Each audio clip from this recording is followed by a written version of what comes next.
Assalamualaikum warahmatullahi wabarakatuh. Perkenalkan, nama saya Muhammad Warisam. Saya dari kelas SCTP dengan NRP 33246055. Saya di sini akan menjelaskan sintak yang sudah saya buat tentang inheritance atau warisan. Nah, sebelum saya membahas sintak yang sudah saya buat, saya ingin menjelaskan singkat saja soal inheritance tersebut. Jadi inheritance itu seperti yang saya bilang tadi, kalau soal warisan. Jadi nanti kita akan punya, anggapnya kayak orang tua mewariskan kepada anaknya. Jadi anggap orang tua itu punya mainan, lalu mainannya itu diberikan kepada anaknya. Jadi otomatis anaknya ini punya kepemilikan atau akses penuh ke dalam mainan tersebut.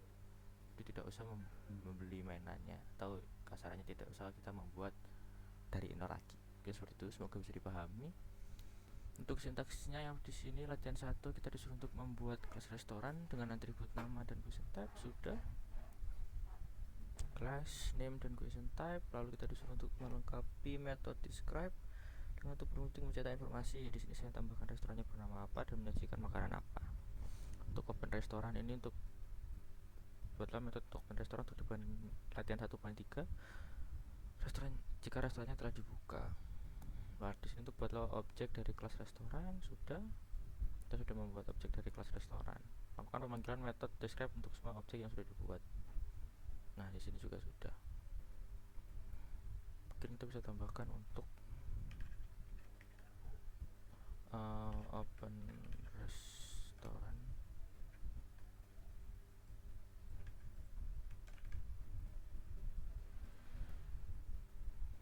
Nah, lupa untuk manggil itu metode yang kedua. Nah, jadi restoran Sari Laut sekarang sudah buka dan Sari Laut sekarang buka. Oh maaf, ini resto dulu. Nah, jadi bakmi enak sekarang buka. Untuk latihan yang kedua, di sini baru kita masuk ke inheritance-nya. Inheritance-nya tersendiri itu ada terdapat pada ice cream stall. Nah, seperti yang saya bilang, jika kelas restoran itu sebagai orang tua dan kelas ice cream stall ini sebagai anaknya, jadi kita dapat akses penuh dari untuk metode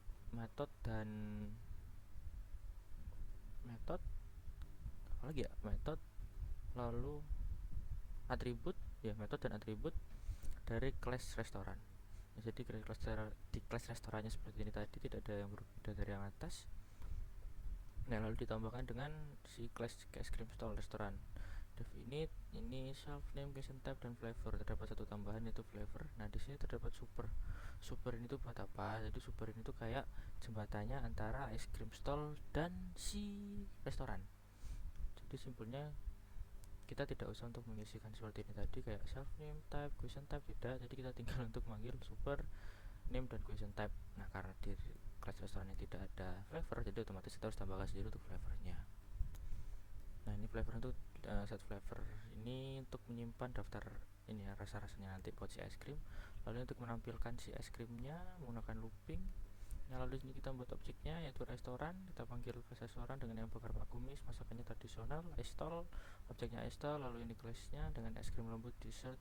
Lalu di dalam ini terdapat untuk vanilla, coklat, dan strawberry untuk flavornya. Nah, di sini kita untuk mencoba uji coba dan atribut pada objek restoran. Nah, yang pertama kita print untuk nama restonya, nama resto name.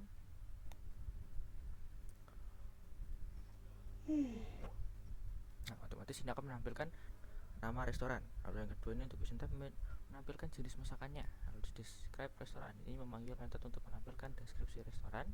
Ini sama untuk memanggil metode untuk menampilkan bahwa restoran telah dibuka.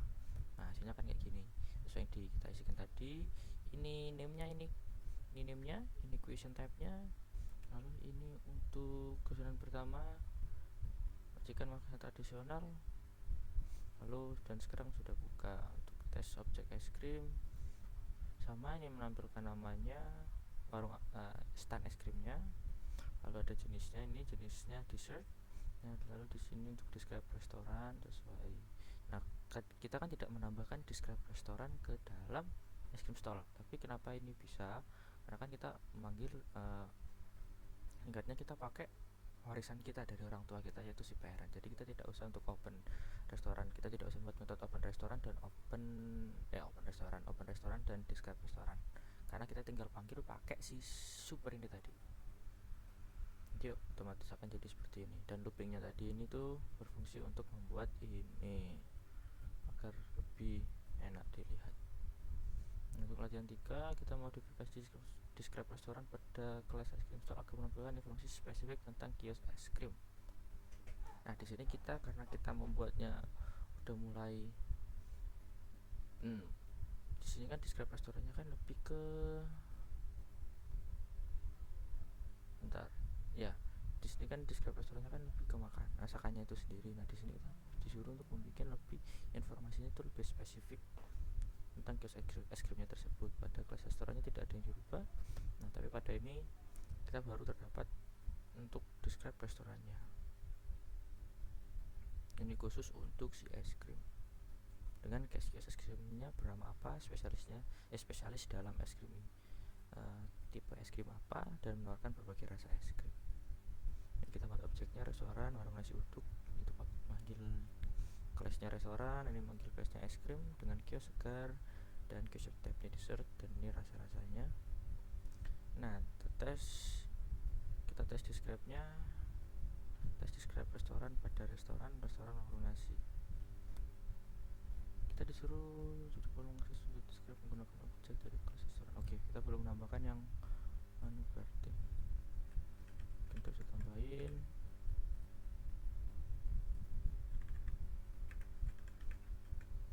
tes describe restoran pada ice cream stall. Kita tinggal panggil aja ice stall sama dengan this.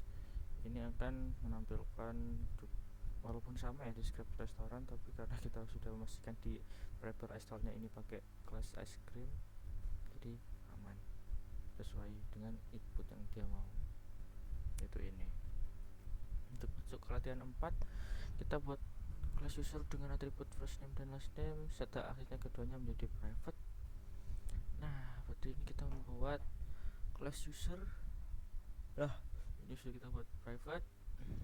Lengkapi tersebut metode describe user yang berfungsi untuk meminta informasi terkait user. Sudah. Lengkapi pola kelas tersebut metode create user untuk mencetak sapaan dengan nama user. Oke, kita create-nya sudah dengan self first name-nya atau sapaannya. Selamat datang kembali, buatlah 2 objek dari kelas user. Sudah.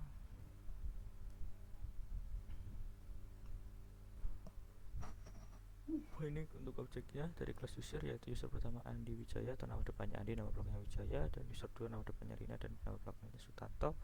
Lakukan pembukaan metode describe dan create user untuk semua objek yang sudah ini untuk kita panggil untuk semuanya. Hai Rina, hai Andi, sesuai metode yang sudah diperintahkan. Lalu untuk latihan kelima, buatlah class admin yang menuruni sifat dari class user. Nah, di sini kita masuk ke inheritance lagi.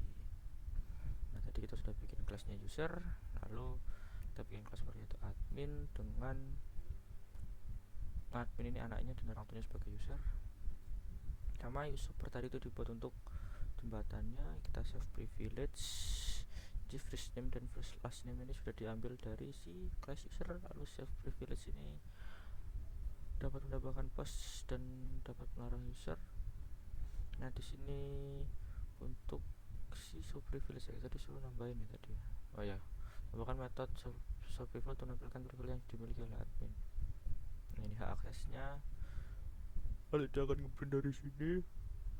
Akan ngelooping dari sini, yang nanti hasilnya bakal seperti setiap baris. Baris. Di sini kita bikin objeknya user 1, user satunya Tina, nama belakangnya Putri, admin satunya Rudi dan nama belakangnya Hartono, print test object describe user.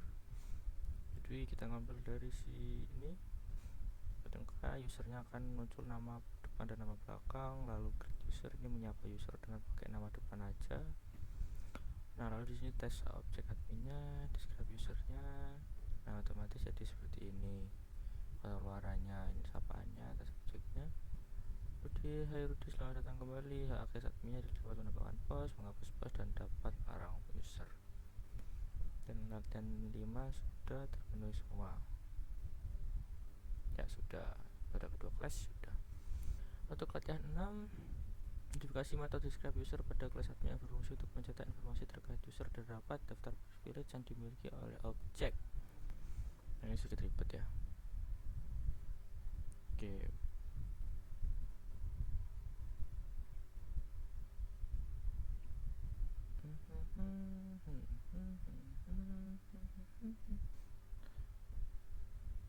Ya ini udah, ya benar udah. Jadi ini kita kasih untuk private, describe usernya sama seperti yang di atas, create user juga sama, tapi kita get terdapat untuk metode baru di sini, get full name. Kita akan bakal nge-return si self name dan si last name. Nah ini apa sih, karena kita private kan tadi ya, untuk si first name sama last name nya, jadi kita butuh buat metode baru untuk memanggil si private nya tadi.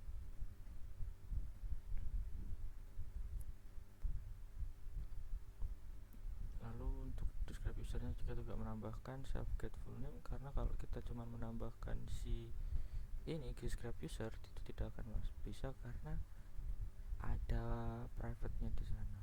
Lalu print aksesnya sesuai kayak yang tadi, kita coba jalankan ya, jadi seperti ini. Budi Susanto, kita tetap bisa mengakses Budi Susanto dan Siti Nurhaliza tanpa harus walaupun first name dan last name nya itu sudah di private. Untuk yang ketujuh, kita buat program yang mengimplementasikan inheritance atau polymorphism atau yang bisa disebut overriding. Mungkin saya akan menjelaskan apa itu override. Jadi override itu kayak konsep di pemrograman OOP di mana ada sebuah subclass atau kelas turunan menyediakan implementasi baru untuk sebuah metode yang sudah ada di superclass. Artinya, jadi subclass ini menimpa atau mengganti perilaku metode dari kelas induknya dengan versi yang berbeda dan lebih spesifik sesuai kebutuhan subclass. Contoh seperti ini, saya membuat program itu dengan kelas animal, self name ini make a sound, self membuat suara umumnya, dog, nah ini orang tuanya. Nah di sini override-nya, override metode make a sound untuk suara anjing. Nah, tadi kan make a sound-nya kan cuma ini ya, ini nih, membuat suara umum. Nah tapi di sini kita buat override-nya lebih ke menggonggong, gugup gitu, berbeda. Jadi walaupun sama tapi tetap beda. Sama juga cat animal, untuk arisannya dari animal ini meong-meong. Coba kita untuk masukkan. Nah otomatis sesuai ini tadi dokter Budi. Jadi ini tidak apa sebutannya, tidak dipakai tapi sebagai defaultnya. Jadi kalau ini tidak diisi, kalau tidak diisi ataupun nggak dibuat metodenya make sound, itu otomatis bakal masuk di sini. Maka make sound dari kelas animal itu bakal dipakai. Tapi jika kita buat untuk make sound di kelas turunan, itu otomatis defaultnya nggak dipakai, tapi kita akan terus pakai yang ini. Jadi makanya di sini si Budi menggonggong gugup dengan si Kitty meong-meong, dan animalnya makhluk aneh membuat suara umum, karena di sini kita tidak ada untuk animalnya, kecuali kita bikin juga di sini untuk kelas bukan deh, kelas ini kan kelas ya, ya maaf, berarti ini animal ini emang kelasnya, saya kira turunannya. Jadi seperti itu, karena ini animal dan dia manggil dari si ininya sendiri. Jadi override-nya itu terdapat pada ini. Mungkin cukup segitu, maaf jika cukup panjang dan maaf jika belibet. Cukup sekian dari saya. Assalamualaikum warahmatullahi wabarakatuh.